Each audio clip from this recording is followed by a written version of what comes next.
Senhor Deus e Pai, que estais nos céus, nesse momento, Senhor, o teu povo está aqui reunido.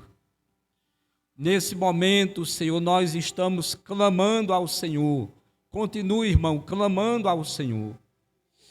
Ó Senhor, te pedimos que ouças a nossa oração, te pedimos que ouças o nosso clamor. Ó Deus, eu te peço que o Senhor abençoe cada irmão, cada irmã, cada jovem, cada ancião que está aqui nesse momento clamando ao Senhor. Ó Deus, cada um com seus problemas, cada um com as suas dificuldades, cada um com os seus anseios, e eu te peço, ó Deus, que o Senhor ouça agora o clamor, a oração de cada um.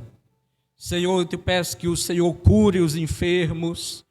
Eu te peço, Senhor, que o Senhor abra portas de emprego, supra as necessidades, Senhor, daqueles que estão passando por dificuldades. Eu te peço, ó Deus, pela conversão, pela salvação de almas aqui em nossa cidade, entre os nossos familiares, no nosso país. Ó Deus, te pedimos pelo crescimento da nossa igreja.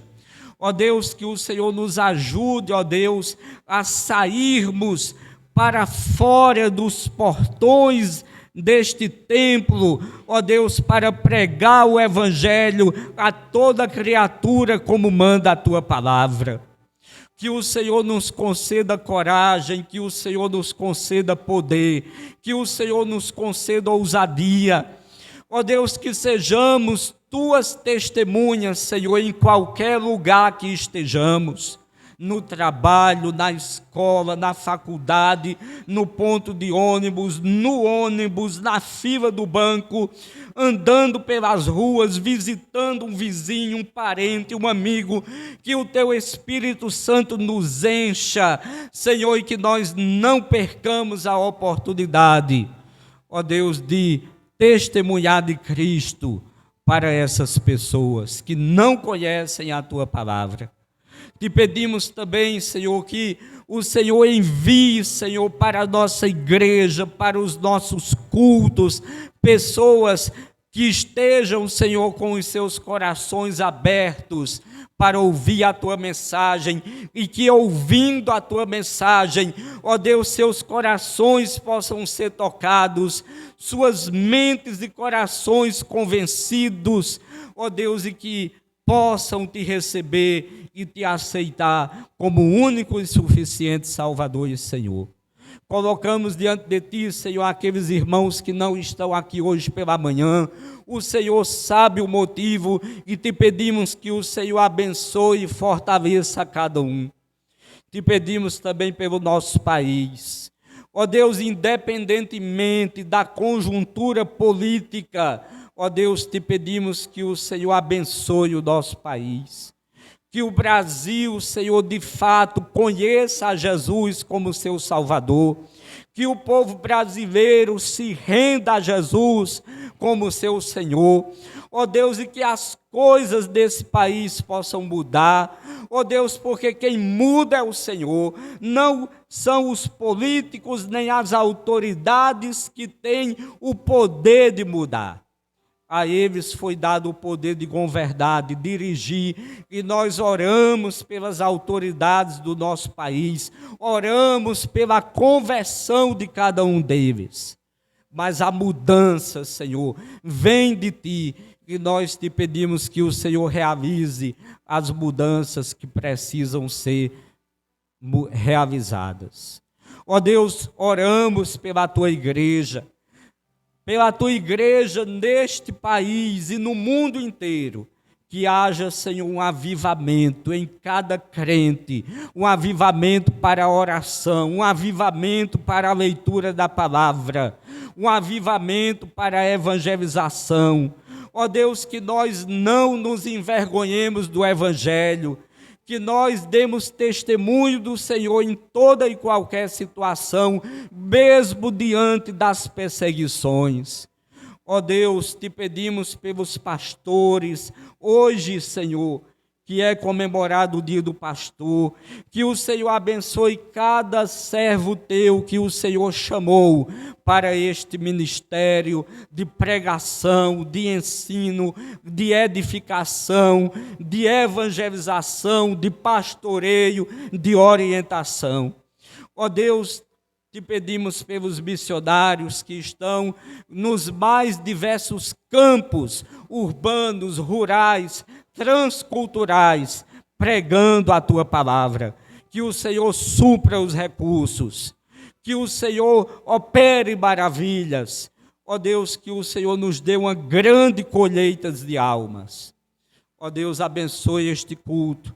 Te pedimos a tua presença em nosso meio. Ó Deus, te pedimos que a tua palavra fale aos nossos corações. Em o nome de Jesus.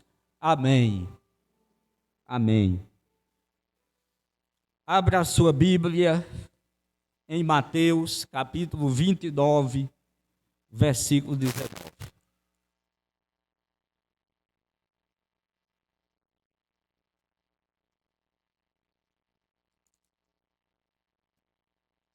Vai aparecer ali na tela o versículo. E nós vamos ver todos juntos naquela versão que está ali na tela. Vamos ver a uma só voz, em uníssono. Vamos lá? Portanto, vamos lá? Portanto, vão e façam discípulos de todas as nações, batizando-os em nome do Pai, do Filho e do Espírito Santo. Vamos repetir? Vamos repetir? Vamos lá? Portanto, vão e façam discípulos de todas as nações, batizando-os em nome do Pai, do Filho e do Espírito Santo. Eu quero fazer uma pergunta. Você que está aqui nessa manhã, você já foi batizado?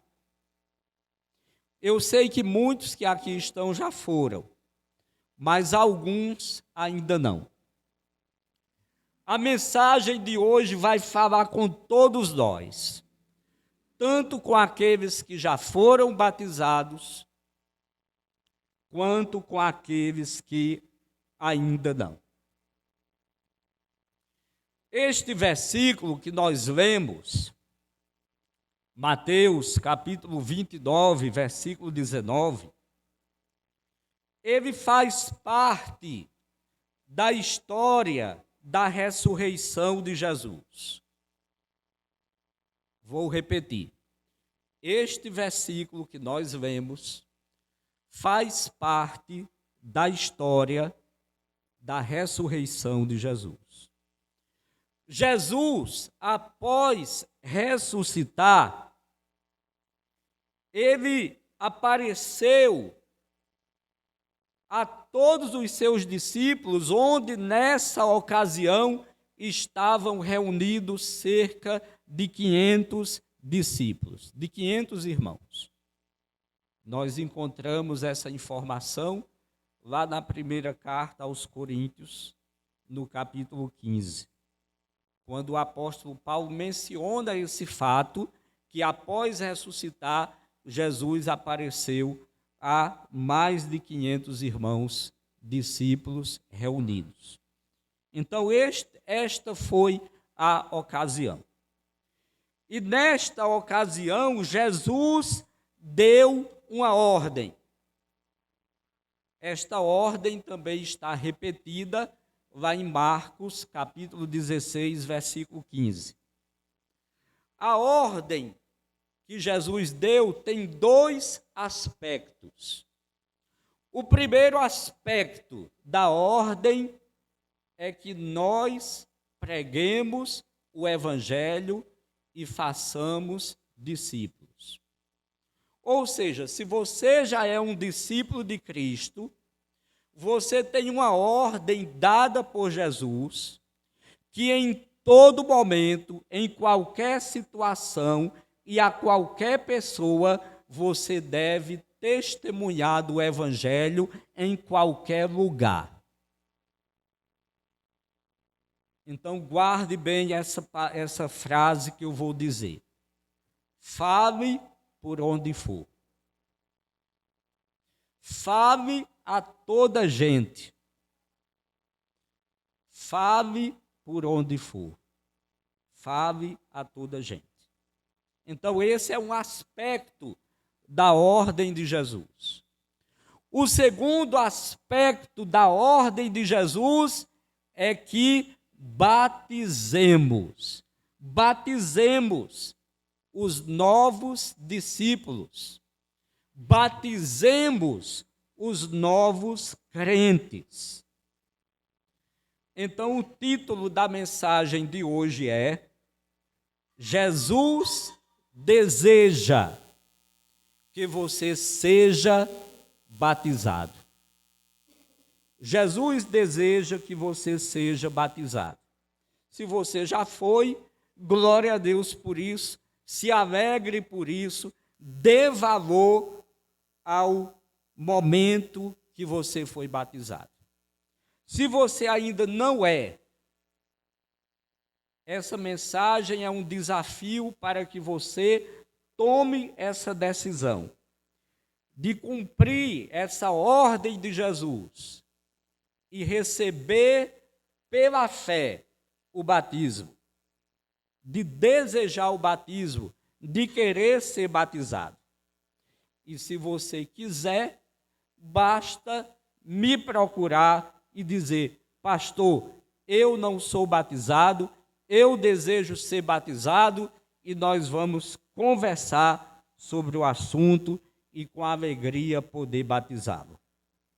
Então, neste ensino sobre o batismo, eu quero trazer alguns argumentos sobre a importância do batismo. Guarde isso. Argumentos sobre a importância do batismo. O primeiro argumento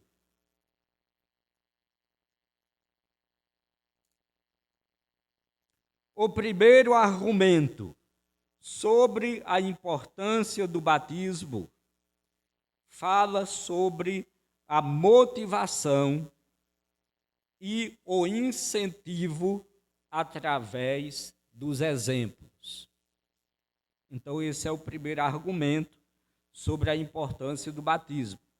A motivação e o incentivo através dos exemplos.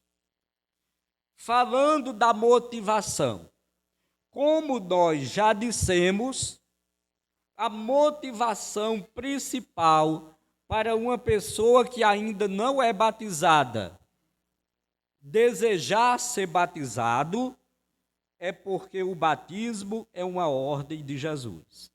Essa é a motivação. Eu acredito que todos aqueles que aqui estão, que já foram batizados, antes de se batizarem, antes de tomarem essa decisão, entenderam essa verdade e foram motivados por essa verdade, de que o batismo é uma ordem de Jesus.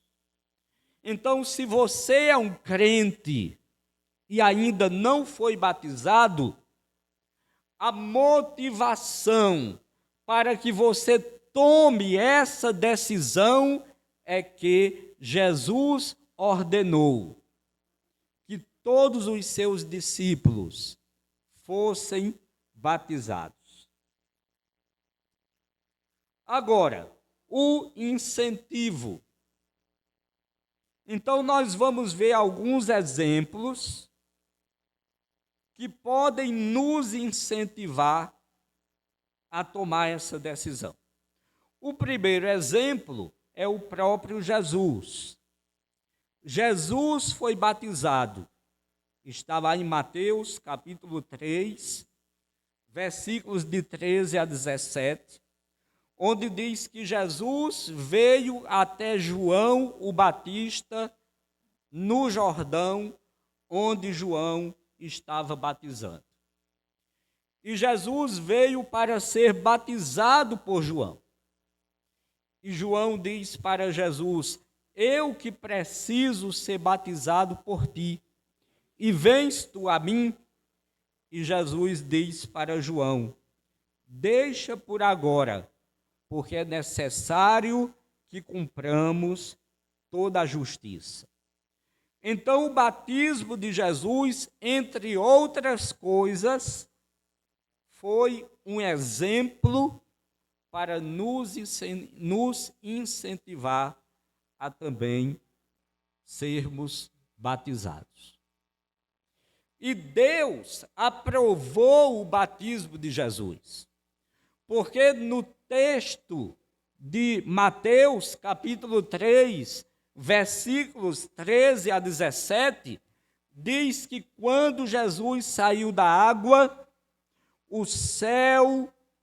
do céu, uma voz se ouve, e o Espírito Santo desce sobre Jesus em forma corpórea de pomba, e do céu o Pai fala a respeito do filho que estava sendo batizado. Este é o meu filho amado, em quem eu tenho prazer. O segundo exemplo, que também é um incentivo para que aquele que ainda não foi batizado seja batizado, é que no dia de Pentecostes, 3.000 pessoas foram batizadas de uma única vez pelos apóstolos em Jerusalém. E nós encontramos essa história em Atos, capítulo 2, onde no dia de Pentecostes havia 120 discípulos de Jesus reunidos no cenáculo. O Espírito Santo desceu sobre aqueles 120 discípulos de maneira visível, como tocha de fogo, ventania, e os apóstolos ali, os discípulos ali falaram em outras línguas, e a partir daquele evento da vinda do Espírito Santo sobre os discípulos, o apóstolo Pedro se levantou em praça pública na cidade de Jerusalém e ele fez um sermão. Ele pregou um sermão. E o sermão de Pedro tinha 3 pontos. Primeiro, o Espírito Santo desceu para cumprir a promessa que foi feita pelo profeta Joel. Então, esses discípulos não estão bêbados, mas eles estão cheios do Espírito Santo. O segundo ponto da pregação de Pedro: o Espírito Santo foi enviado por Jesus, que vocês de Jerusalém, principalmente os religiosos, mataram, mas Jesus o ressuscitou ao 3º dia, e por causa que ele está vivo, ele enviou o seu Espírito, e é isso que vocês veem e ouvem.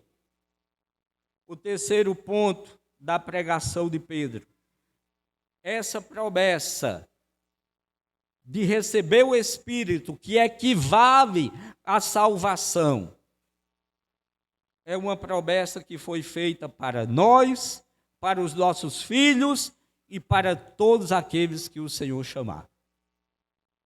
Diante daquela mensagem de Pedro, as multidões perguntaram: o que nós devemos fazer? E Pedro disse: seja batizado todo aquele que crê em Jesus Cristo. E ali 3.000 pessoas foram batizadas.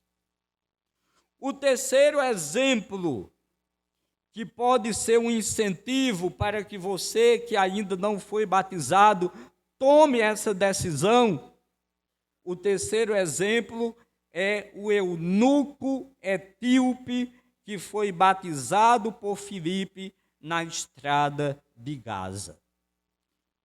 A palavra eunuco aqui se refere a um homem de alta posição, do país da Etiópia, que havia ido a Jerusalém para adorar. E quando ele voltava de Jerusalém, indo para a Etiópia, o Espírito Santo manda que Filipe vá até ele, corra até ele, o alcance, e Filipe o alcança e prega o evangelho para ele. Aquele homem estava lendo aquele trecho do profeta Isaías, onde fala sobre Jesus, que diz: ele foi moído pelas nossas transgressões. Como uma ovelha muda levada ao matadouro, não abriu a sua boca. E aí, o etíope pergunta para Filipe: de quem o profeta fala? De si mesmo ou de outro? E ali Filipe explica que o profeta Isaías está falando de Jesus. E aí aquele homem, ele entrega-se a Jesus Cristo e chega em um lugar onde havia água e ele pergunta: aqui tem água, o que impede que eu seja batizado? E Filipe responde: nada impede que você seja batizado, desde que você creia de todo o seu coração. O quarto exemplo, que pode ser um incentivo para que você que ainda não foi batizado, seja batizado, está lá na história de Cornélio e sua família e seus vizinhos e seus amigos que foram batizados pelo apóstolo Pedro, na cidade de Cesareia.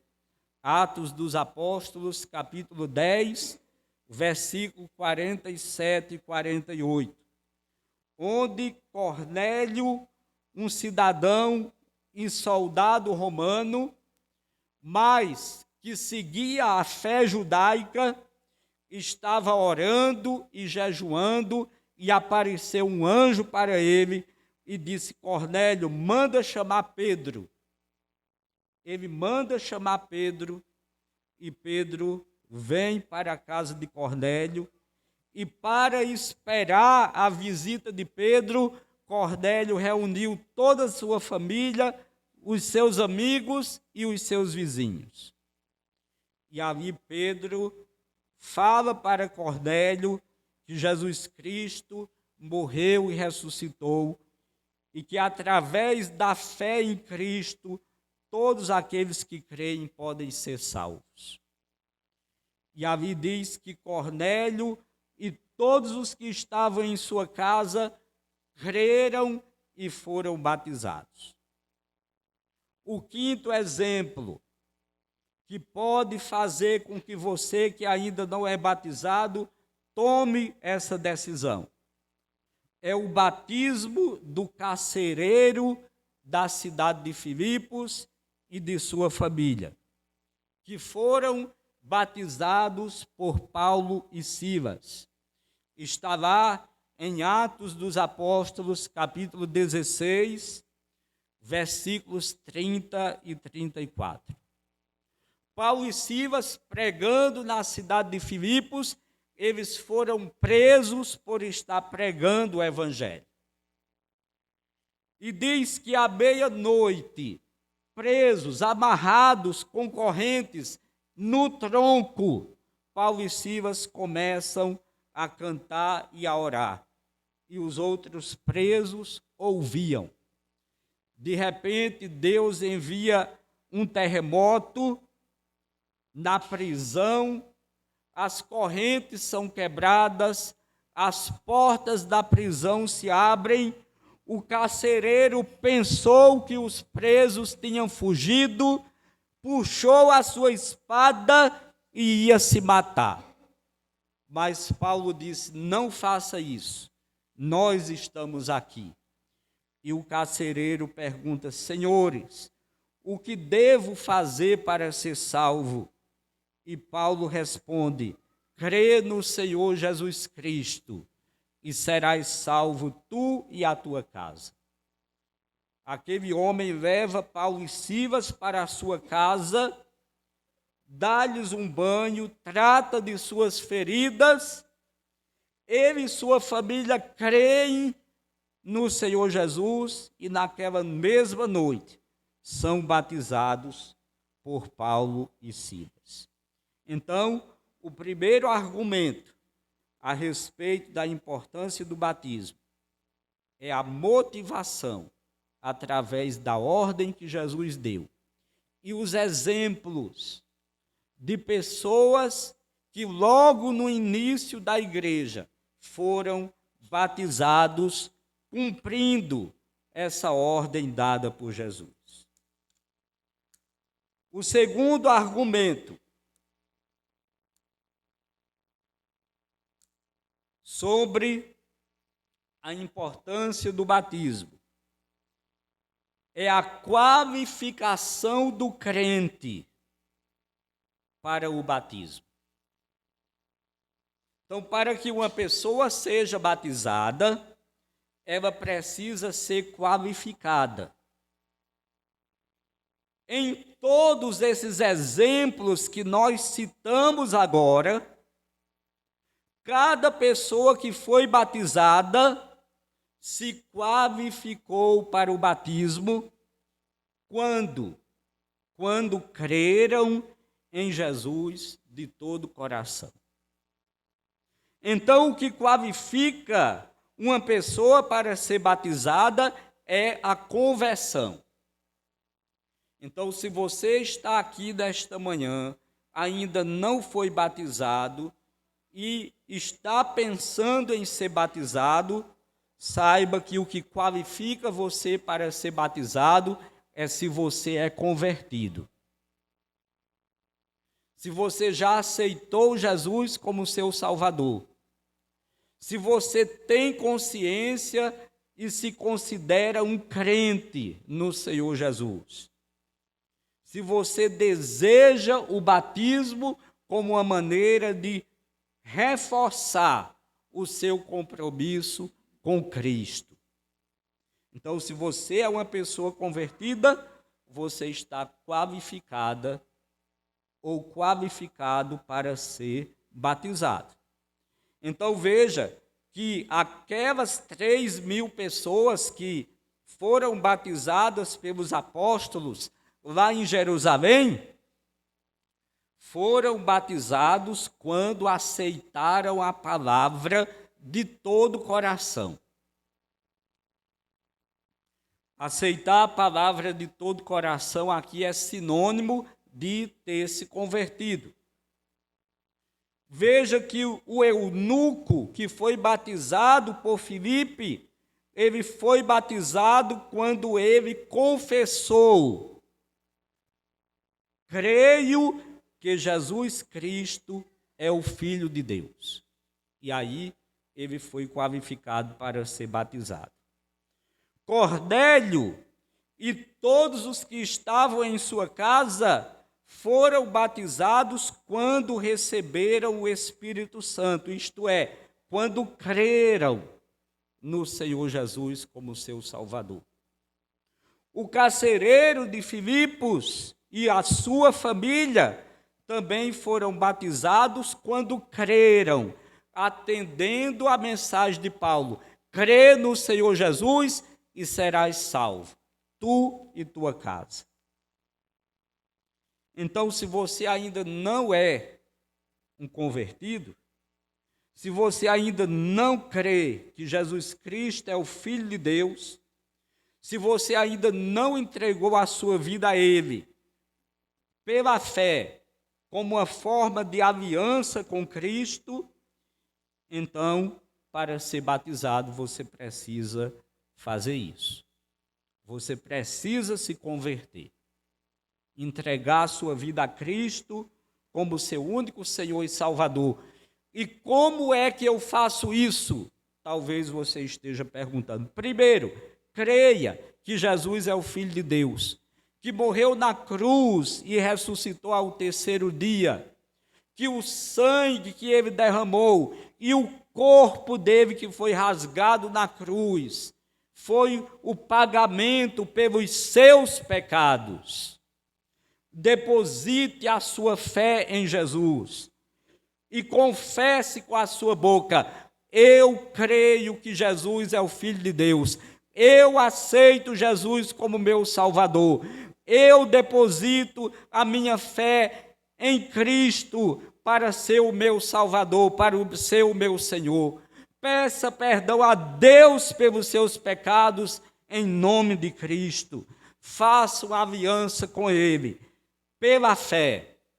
E aí você está qualificado para receber o batismo.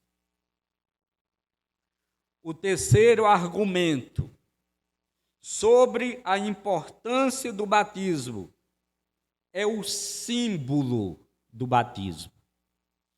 Vamos falar sobre o símbolo do batismo. Vamos abrir as nossas Bíblias e ler Romanos capítulo 6, versículo 3 e 4, que fala sobre o símbolo do batismo.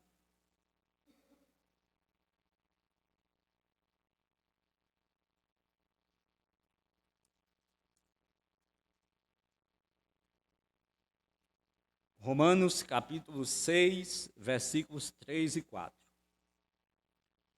Diz assim: será que vocês ignoram que todos nós que fomos batizados em Cristo Jesus, fomos batizados na sua morte?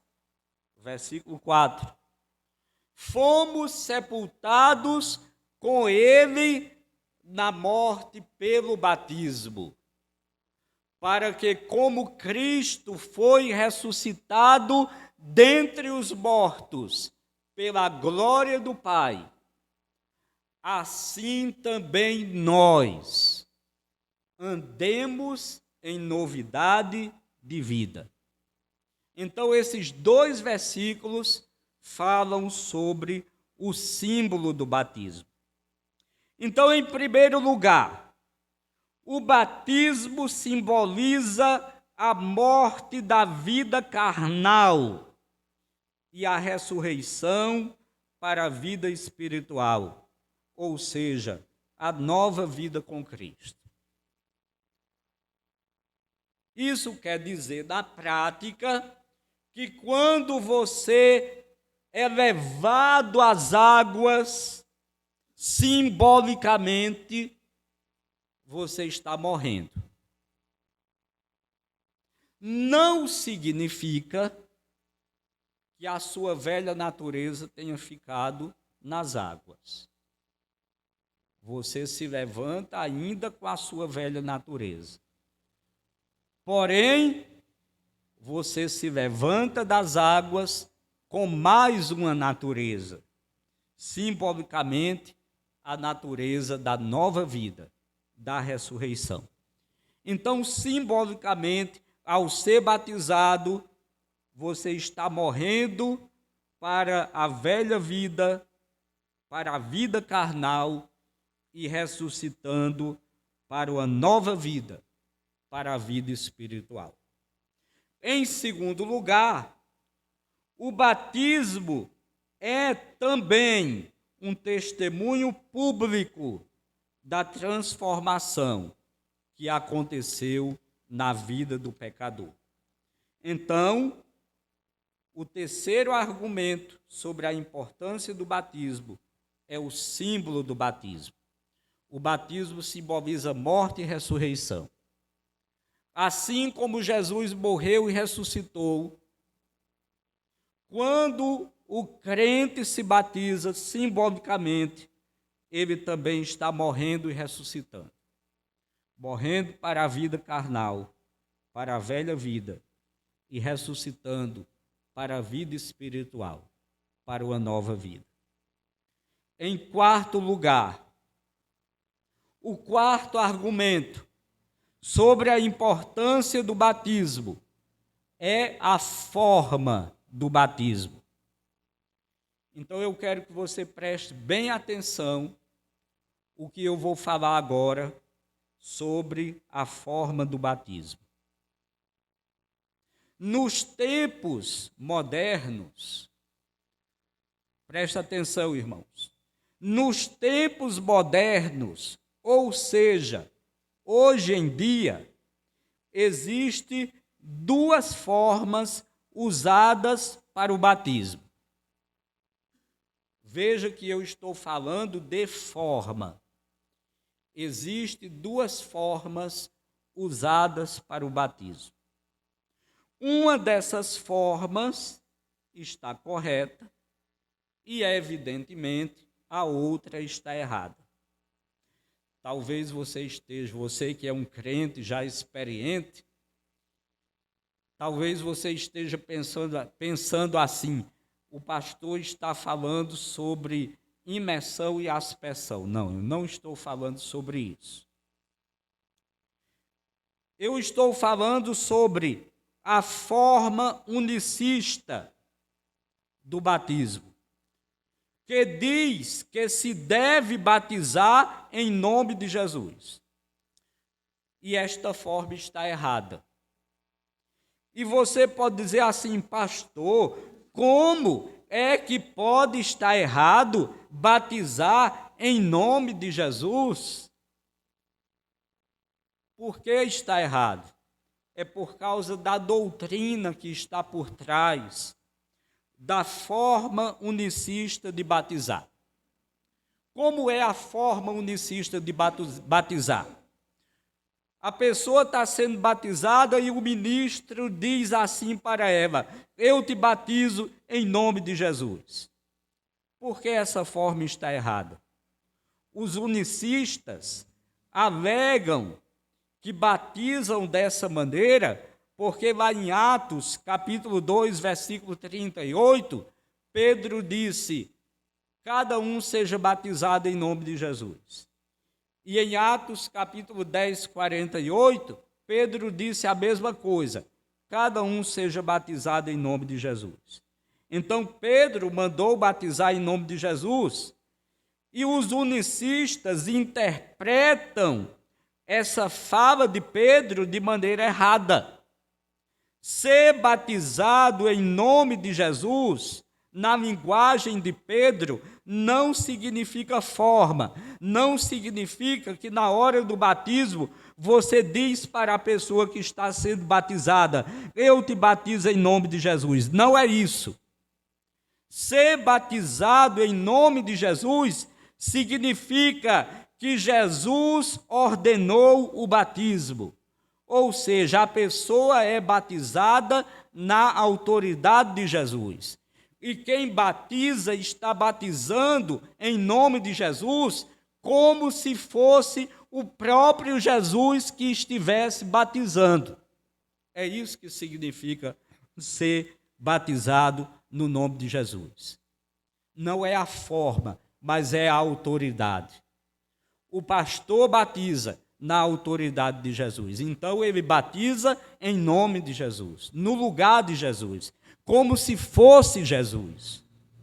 Os irmãos estão entendendo, sim ou não? Então os unicistas entendem errado. Mas o problema não é os unicistas entenderem errado.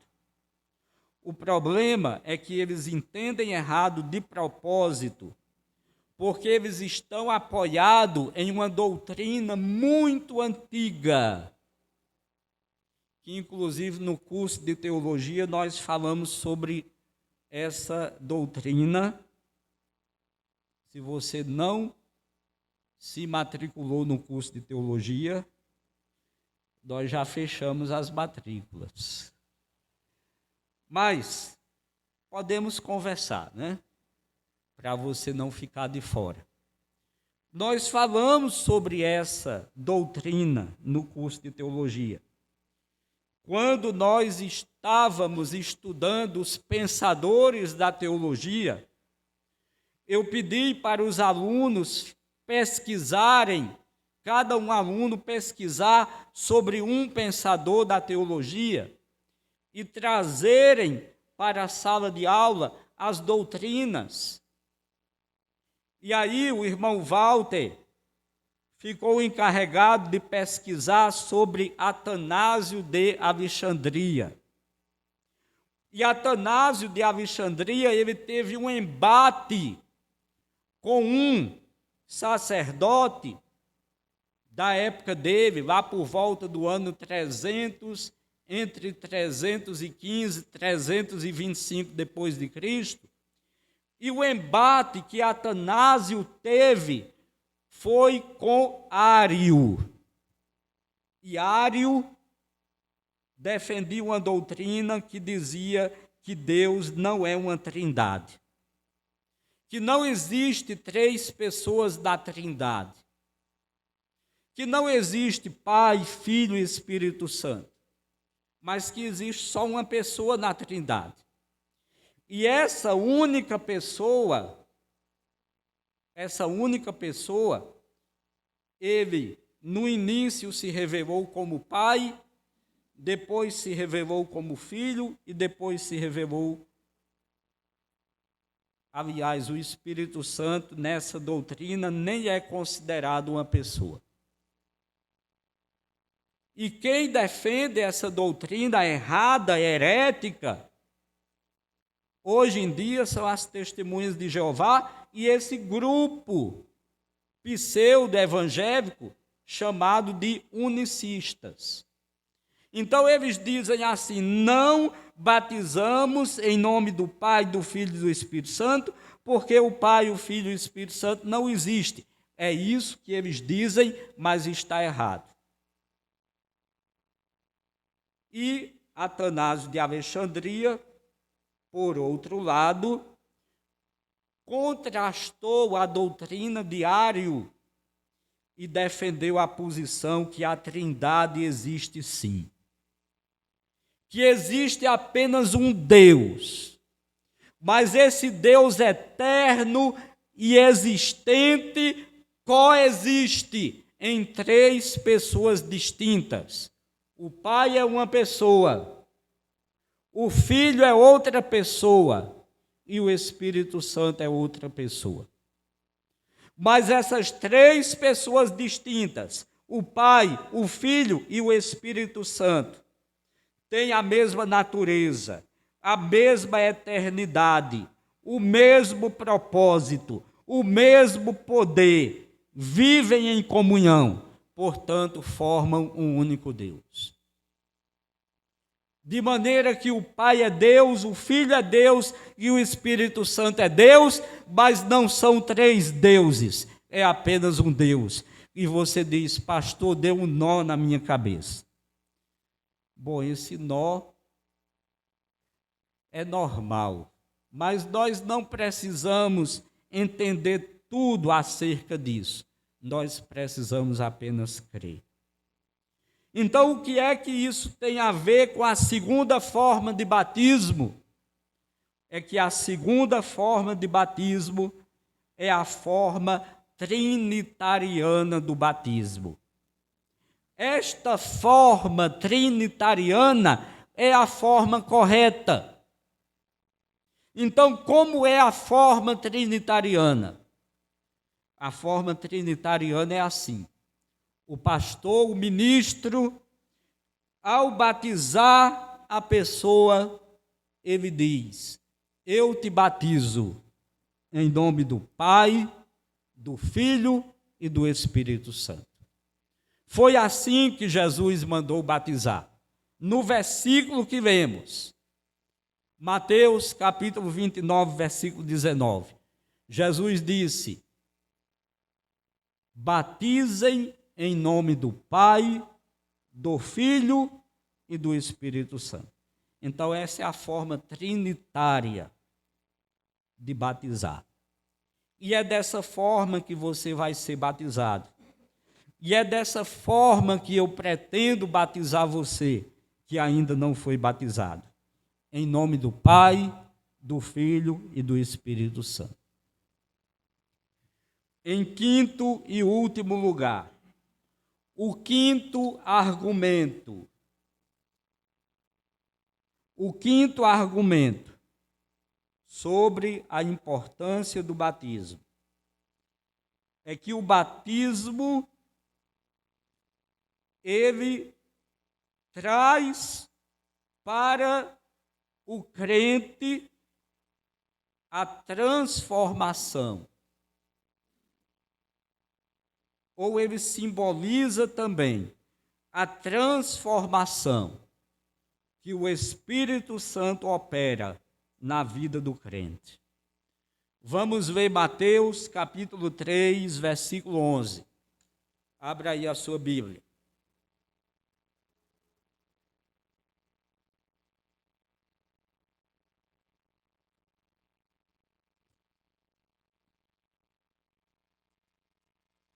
Mateus capítulo 3, versículo 11.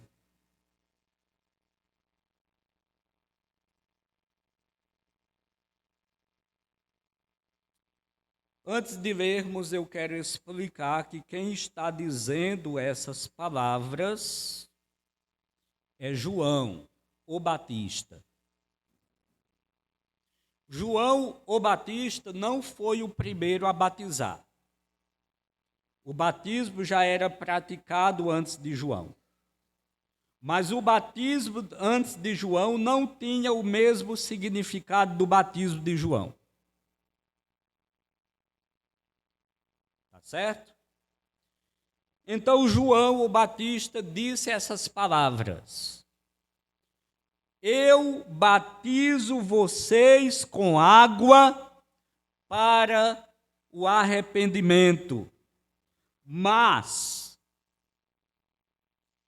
aquele que vem depois de mim é mais poderoso do que eu, do qual eu não sou digno de desatar ou de carregar as suas sandálias. Ele vos batizará com o Espírito Santo e com fogo. Ou seja, João estava dizendo, o símbolo do meu batismo e a proposta do meu batismo é o arrependimento. Mas virá alguém que é mais poderoso do que eu, e ele batizará com o Espírito Santo e com fogo. Eu não vou tomar tempo de explicar agora a questão doutrinária e teológica que está envolvida nas palavras batizar com o Espírito Santo e com fogo. Eu quero apenas destacar que o batismo daquele que de fato se converteu, ele demonstra, denota uma transformação que o Espírito Santo opera na vida do crente. Então, dessa maneira, eu quero encerrar dizendo o seguinte: o pastor que está batizando, ele só pode administrar o símbolo. Era isso que João estava dizendo. Eu batizo para arrependimento, mas eu não posso fazer ninguém se arrepender. Eu posso apenas administrar o símbolo. Então é isso também em relação a nós, pastores.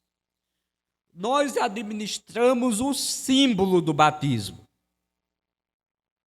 Discipulamos, mergulhamos você na água, em nome do Pai, do Filho e do Espírito Santo, mas estamos administrando apenas o símbolo. Não temos o poder de transformar a sua vida, de fazer você se arrepender. Só quem pode, só quem tem o poder de tornar o símbolo uma realidade na sua vida. Só quem tem o poder de transformar o seu coração, de fazer você se arrepender, de salvar você, de lhe conceder vida eterna, de adotar você como filho, de lhe dar o Espírito Santo é Deus. Só quem tem o poder de tornar o símbolo do batismo uma realidade na vida de quem está sendo batizado é o Espírito Santo. Eu batizo com água, como um símbolo do arrependimento. Mas aquele que é mais poderoso do que eu, Jesus Cristo, o Espírito Santo, é Ele quem faz desse símbolo uma realidade na sua vida através da transformação do seu coração. Os irmãos estão entendendo, sim ou não? Concluo com a última frase. Jesus deseja que você seja batizado. Se você já foi, valorize. Se você não foi, tome essa decisão. Jesus deseja que você seja batizado. Vamos orar? Ó Pai, que a graça do nosso Senhor Jesus Cristo, que o teu amor e que a comunhão do Espírito Santo esteja com cada irmão aqui, no nome de Jesus. Amém. Deus abençoe os irmãos.